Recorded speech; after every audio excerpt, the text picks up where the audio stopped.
Good afternoon, everyone, and happy 2023. Can you believe it that we are already 3 years into the new decade?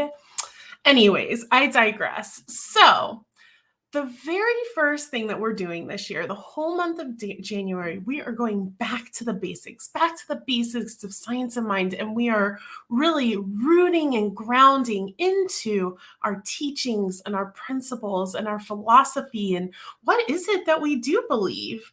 And then from there, rebooting into a new year of live out loud. So this week in our root and reboot, is this idea of God is a concept. Now, the very first thing we have to do when we're establishing and grounding ourselves into a spiritual philosophy is decide what is this thing that we call God? And not all spiritual philosophies or religions even have a God. And yet we use this term all the time in Science of Mind. And we have tons of names for this thing that we call God, we call spirit, source. Some people call it the universe or the multiverse. Some people call it Allah or Abba or Mother, Father, Spirit, or all of these different names, these things that allude to that which is greater than us.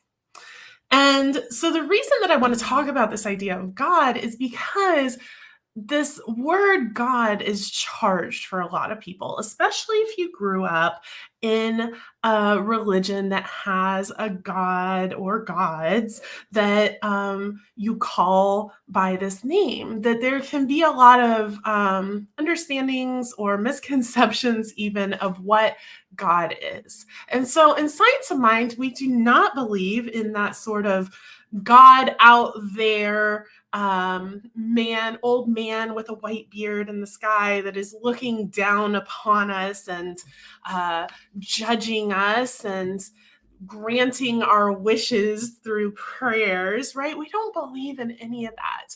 Rather, when we're using the word God, what we're actually alluding to is that thing that is both greater than us and encompassing us in this beautiful divine paradox. You see, Science of Mind believes in oneness. We believe that there is only one thing going on, and this thing is so great, so grand, so infinite, so eternal, so beyond absolute that we can't begin to even understand or comprehend what all it includes. It is everything. It is you, it is me, it is this microphone and computer that I am talking to and on.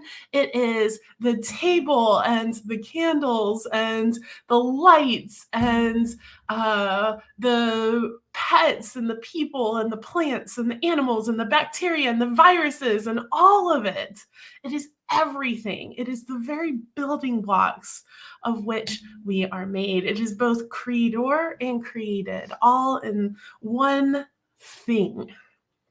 And so you can see where that gets a little messy because we can't comprehend all, like the thing that is beyond the nothing that is beyond the end of the universe. We can't comprehend what that may be. And so we come up with these terms like God or source or Allah or Abba or whatever we use, spirit, divine, whatever that term is that supports you personally in that opening to something that is greater than yourself, that is also yourself all at once. Divine paradox, right?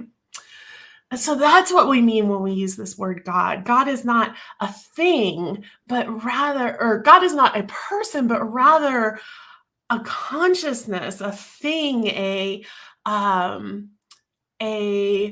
unknowable essence of ourselves. God is all of it, every decision, every action, all of this. And so if the word God doesn't work for you, that's okay. Find the word that works for you, that makes you open up to that which is beyond anything that we can possibly comprehend.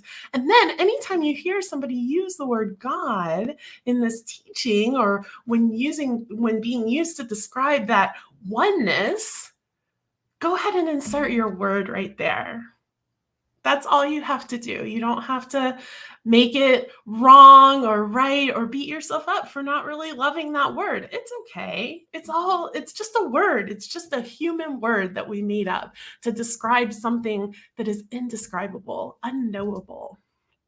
I love when we get back to the root of this teaching, because there is just so much richness and juiciness there. And I think that at the very heart of this teaching, there is so much good that can be done. And it's when we get out and we get a little into the rabbit holes that we kind of tend to forget the power that lies in science of mind. And so I'm excited to be going back to the roots of our teachings, to get back to those very foundational principles, and to see, okay, when we are sitting grounded in our principles, what does that mean for my life? What does that mean for our communities, for our world, for our society, for our culture, for the universe? How can these principles really show up and support me in being the highest and best version of myself? And what do these terms highest and best even mean?